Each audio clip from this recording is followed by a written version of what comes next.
नमस्कार, मैं जीवन Kumar Shah, assistant professor, degree college Jagannathpur, Kolhan university, Chaibasa, department of history.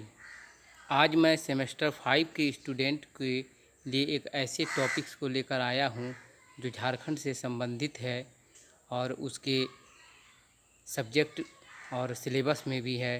तो सेमेस्टर 5 के स्टूडेंट में झारखंड का इतिहास से एक चैप्टर है बिरसा उलगुलान या बिरसा आंदोलन। 1899 से 1900 में हुए यह आंदोलन की क्या पृष्ठभूमि थी, इसके क्या कारण थे और इसके क्या परिणाम निकले, इसके बारे में मैं आज आपको बताने जा रहा हूँ।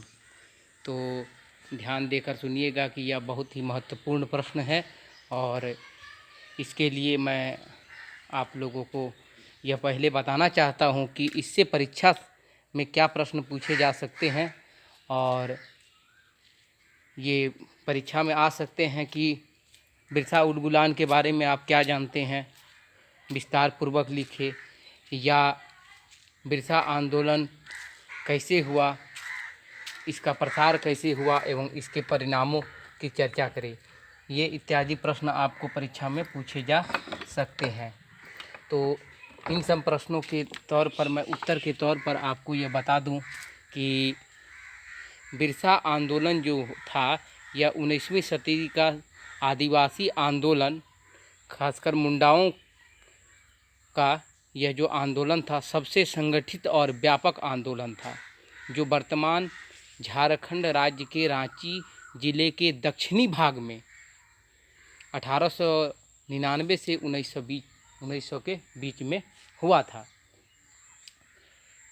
इसे हम मुंडा उलगुलान या बिरसा मुंडा विद्रोह या मुंडा महाविद्रोह के नाम से जानते हैं। इसे मुंडा महाविद्रोह भी कहा जाता है। तो सामूहिक भूस्वामियों की व्यवस्था का यह जमींदारी या व्यक्तिगत भूमिगत व्यवस्था में परिवर्तन के विरुद्ध इस आंदोलन का उदय हुआ और इसके बाद बिरसा का जो आंदोलन था यह धार्मिक और राजनीतिक आंदोलन के रूप में इसका चरमोत्कर्ष हुआ। तो इस आंदोलन की शुरुआत तो हुई थी भूमि व्यवस्था के परिवर्तन के विरुद्ध, लेकिन इसका जो चरमोत्कर्ष यानी कि यह उग्र रूप जब धारण किया तो यह सामाजिक एक धार्मिक और राजनीतिक आंदोलन के रूप में इसका चरमोत्कर्ष हुआ। मुंडा आंदोलन के निम्नलिखित कारण थे, जैसा कि आप स्क्रीन पर देख सकते हैं। इस आंदोलन में पहला कारण था खुटकटी व्यवस्था की समाप्ति और बैठ बेगारी का प्रचलन। ये खुटकटी प्रथा क्या थी? 19वीं शताब्दी के उत्तरी मैदान से आने वाले व्यापारियों, जमींदारों, ठेकेदारों, साहूकारों ने मुंडा जनजाति में प्रचलित सामूहिक भूस्वामी वाली भूमि व्यवस्था, खुटकटी व्यवस्था कहलाती थी, को समाप्त कर दिया। व्यक्तिगत भूस्वामित्व वाली भूमि व्यवस्था का प्रचलन किया। बंधुआ मजदूरी यानी बैठ बेगारी, मानी खट रहा है न खट रहा है, कोई उसका लेखा जोखा नहीं है, के माध्यम से दिक्कू यानी दिक और परेशान करने वाले गैर आदिवासी बाहरी लोग मुंडा का शोषण करते थे। उन्हें यातनाएं देते थे, घर में काम कराते थे, पैसा नहीं देते थे और तरह तरह की यातना भी देते थे। उसकी स्त्रियों को लूट लिया जाता था और वह कुछ नहीं कर पाते थे। इस प्रकार की यह बैठ बेगारी व्यवस्था से और उसके सामाजिक शोषण से वह पूर्ण रूप से परेशान थे। मिशनरियों का कोरा आश्वासन और उसे मोहभंग।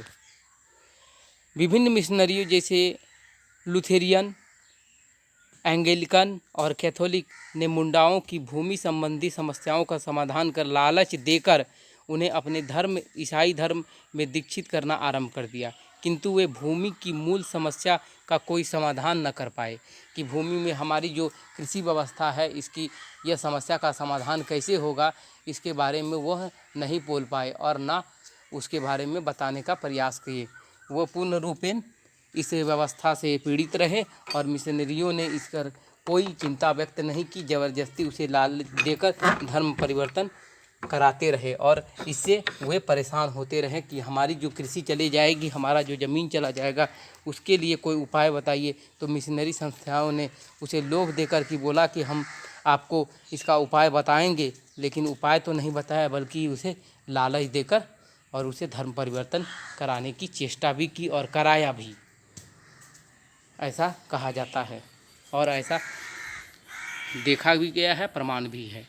तो और तीसरी समस्या यह थी इस विद्रोह के कारण होने का कि अदालतों से निराशा। जब मुंडा कबीले के सरदारों ने बाहरी भूस्वामी और जबरी बेगारी के खिलाफ, यानी ज़बरदस्ती काम करवाने के खिलाफ अदालतों की शरण ली, तो वहाँ उसे निराशा ही हाथ लगी। यानी कि शोषण करने वाले जो थे वो न्यायालय और पुलिस के वो पोषक थे। पुलिस और न्यायालय ये शोषण करने वाले के पोषक थे, बल्कि उसे निराश और निहत्था छोड़ दिया गया और वह निराश हाथ लगी, जिसके कारण उसे विद्रोह का झंडा उठा लेना पड़ा। तात्कालिक कारण की ओर अगर हम देखते हैं तो स्क्रीन पर आप देख रहे हैं 1894 का छोटा नागपुर वन सुरक्षा कानून, यह तात्कालिक कारण के रूप में उठा। 1894 में छोटा नागपुर वन सुरक्षा कानून बन जाने से जंगल पुत्र आदिवासी निर्वाह के सर्वप्रमुख साधन से वंचित रह गए।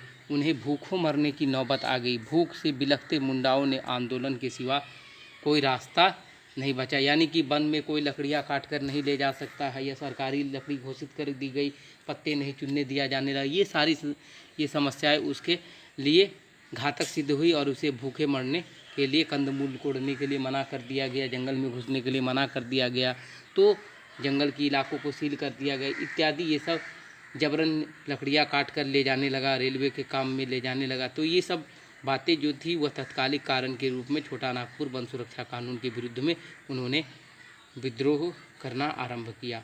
अब विद्रोह के आरंभ, प्रसार और दमन की अगर हम बात करते हैं तो विद्रोह के प्रसार और दमन, इन परिस्थितियों में मुंडा का जो उदय हुआ, तो यह बिरसा मुंडा का जन्म पहले जान लेते हैं कि 15 नवंबर 1875 ईस्वी में झारखंड राज्य के रांची जिले के खूंटी अनुमंडल के तमाड़ थानागत बलिहातू गांव में हुआ था।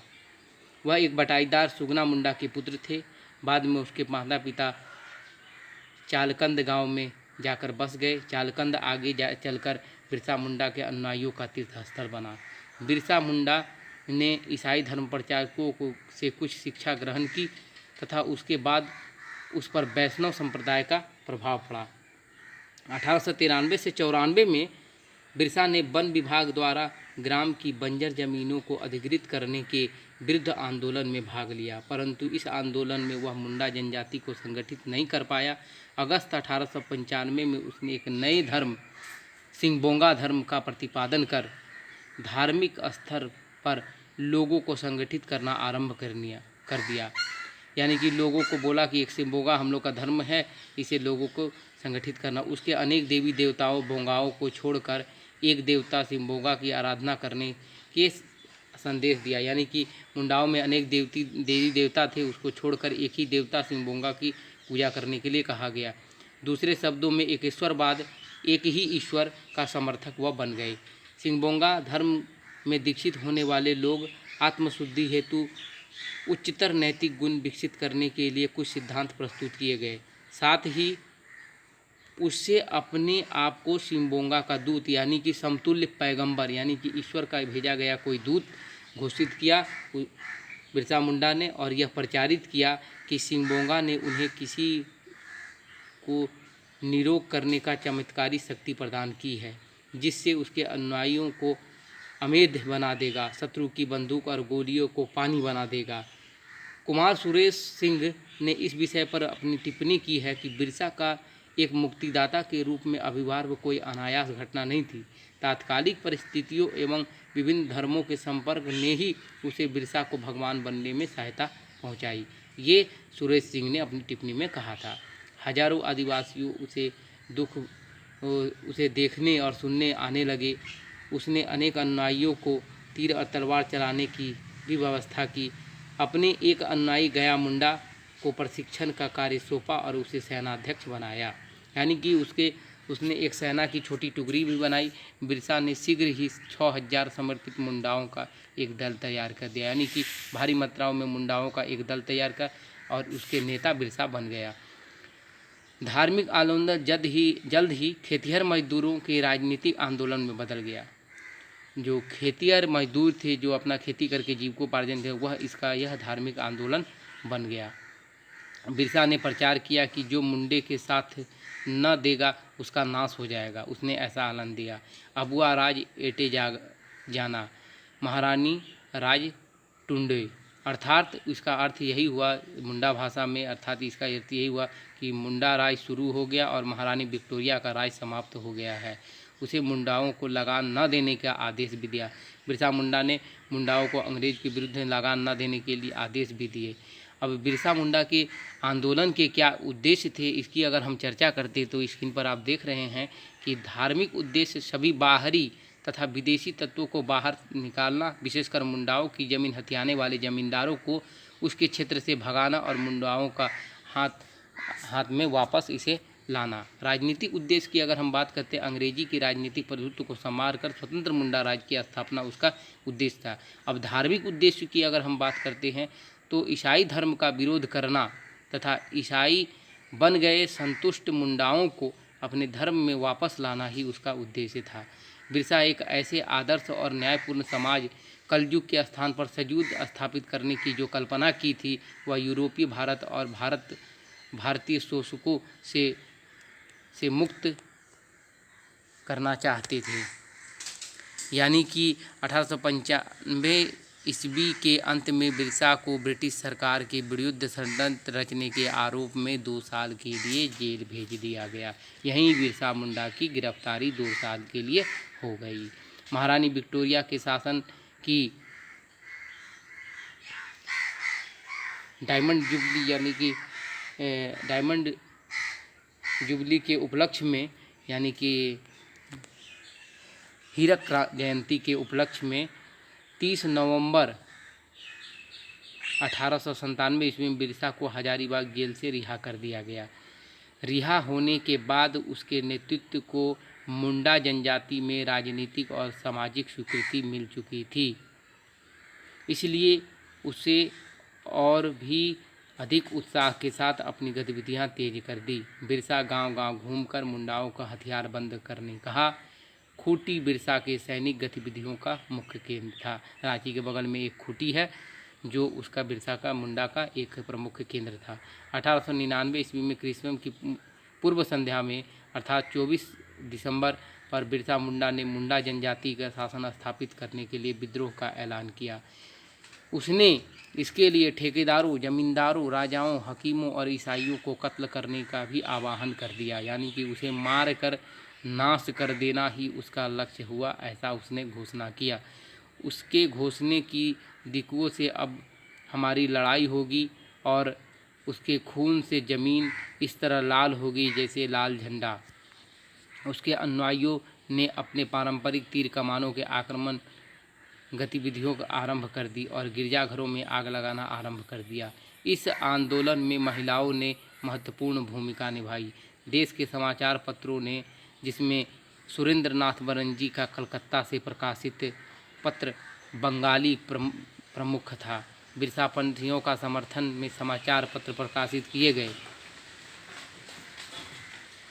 दमन 1900 ईस्वी में आंदोलनकारियों ने पुलिस को अपना निशाना बनाया, परंतु सैल रकब पहाड़ी यानी डुमरी डोंबारी पहाड़ी पर लड़े गए युद्ध में कमिश्नर फॉरवेस व डिप्टी कमिश्नर स्ट्रीट फील्ड के हाथों आंदोलनकारियों की पराजय हुई। यानी कि बिरसा मुंडा का जो आंदोलनकारी थे उनकी पराजय, ये दोनों कमिश्नर फॉरवेस और डिप्टी कमिश्नर स्ट्रीट फील्ड के हाथों इसकी पराजय हो गई। तो इसकी पराजय होने के बाद गया मुंडा इटकी में मारा गया और 3 फरवरी 1900 को बिरसा मुंडा सिंहभूम में पकड़ा गया। 9 जून 1900 ईस्वी को बिरसा मुंडा के रांची जेल में हैजे से मृत्यु हो गई। 9 जून उसके अंतिम सांस ली। जेल में वह अपनी रिहाई की बातें सोचते रहते थे, कभी वह आंदोलनकारियों की बातों को याद करके हंसते रहते थे। इस प्रकार की उसकी मनोभावना थी कि भारत को ब्रिटिश राज्य से आज़ाद करा दिया गया।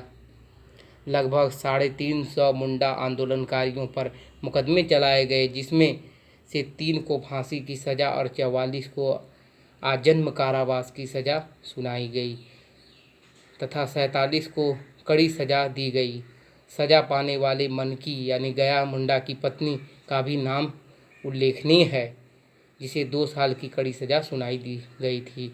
आंदोलन तो कुचला गया पर बिरसा अमर हो गए। अब इसके परिणाम के बारे में अगर हम चर्चा करते हैं, हालांकि बिरसा का आंदोलन स्वतंत्र मुंडा राज्य की स्थापना करने में विफल रहा, लेकिन 1902 ईस्वी में गुमला एवं 1903 ईस्वी में खूंटी को अनुमंडल के रूप में स्थापना तथा 1908 ईस्वी में छोटा नागपुर काश्तकारी अधिनियम के द्वारा मुंडाओं को कुछ राहत अवश्य मिली।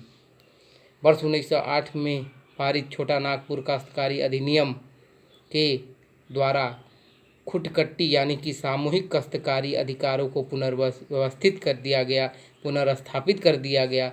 बैठ बेगारी यानी बंधुआ मजदूरी, जबरन काम कराना पर प्रतिबंध लगाया गया।